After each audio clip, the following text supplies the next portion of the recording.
আজকে আর কি আছো আমাদের শ্রী বৃন্দাবন দাস ঠাকুরের শুভ আবির্ভাব আছে।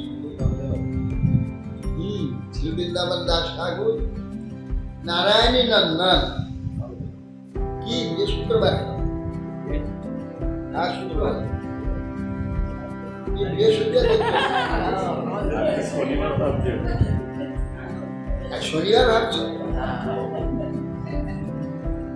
আজ শুক্রবার আজকে ছিল বৃন্দাবন দাস ঠাকুরের শুভ আবির্ভাব। বৃন্দাবন দাস ঠাকুর তিনি যে পঞ্চতত্ত্ব শ্রীকৃষ্ণ চৈতন্য প্রভু নিত্যানন্দ শ্রীঅদ্বৈত গদাধর শিবাস এই যে পাঁচটি তত্ত্ব তার মধ্যে শিবাস তারই জ্যেষ্ঠ ভাষা কন্যা ছিলেন। জ্যেষ্ঠ ভাষা অকালের মৃত্যু এই নারায়ণীকে পালন করছিলেন শিবাস। সেই নারায়ণী গর্ভেতে বৃন্দাবন দাস ঠাকুর আবির্ভূত হয়েছে। নারায়ণীকে বিবাহ দিয়েছিল মাম গাছ, ওইখানে পেয়েছিলেন বৈকুণ্ঠ বিপ্র নামে একজন ব্রাহ্মণকে বিবাহ দিয়েছিলেন। বৈকুণ্ঠ বিপ্র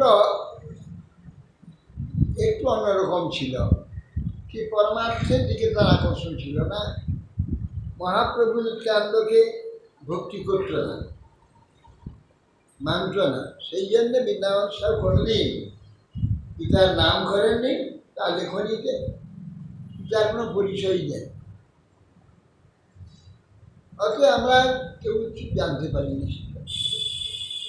আসলে পিতার নাম ছিল বৈকুণ্ঠ বিপ্র।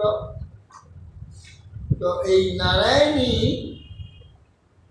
শিশুকালে মহাপ্রভু বলছে, নারায়ণী কৃষ্ণ বলে কাঁদো তো, হা কৃষ্ণ বলে খেতে নিশ্চিত হয়ে পড়েছে। মহাপ্রভু প্রেম দিয়েছে। সেই নারায়ণীর গর্ভে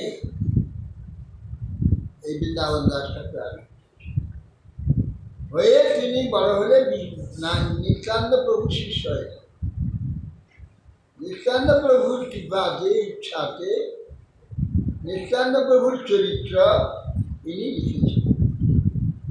যখন বড় হলেন, বয়স হল, নিত্যানন্দ প্রভু তখন অপ্রকট হয়ে গেছে। তারপরে তখন মহাপ্রভু কথা নিত্যানন্দ প্রভুকে মায়ের মুখে শুনেছেন, আর যেটুকু চোখে দেখেছেন। ইনি এই চৈতন্য মঙ্গল তিনি লিখলেন, নারায়ণী চৈতন্যের উচ্ছিষ্ট ভাজন, তার গর্ভে জন্মিলেন দাস।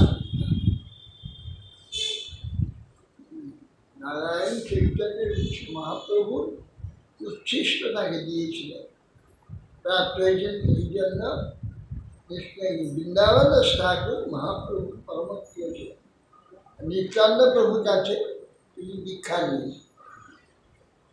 নিয়ে তিনি এই চৈতন্য ভাগবত, কৃষ্ণ লীলা ভাগবতে ব্যাস, চৈতন্য লীলার ব্যাস বৃন্দাবন।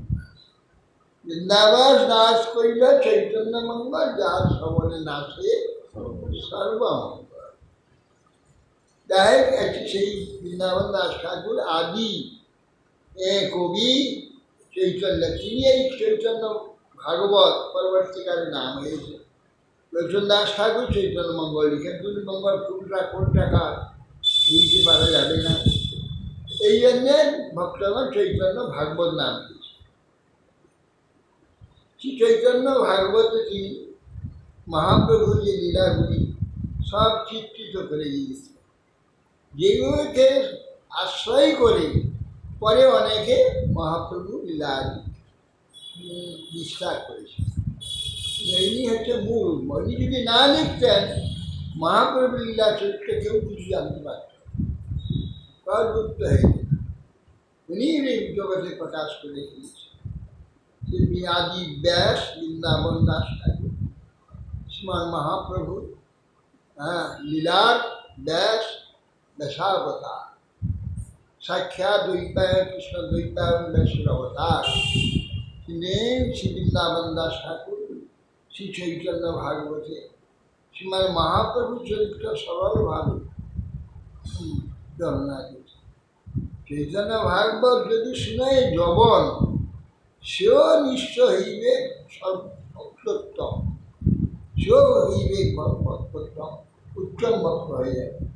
মহাপ্রভুরা কথা স্থাপন করে তাতে আজ সেই বৃন্দাবন দাস তিনি যে গৌর সম্পদ এখানে নিত্যানন্দ গৌরীর যে সম্পত্তি রেখে দিয়েছেন আমাদের জন্য, আমরা যেন সেই সম্পত্তি দ্বারা উপকৃত হয়ে আমরা গৌর নিত্যানন্দের সেবা প্রাপ্ত হয়ে প্রার্থনা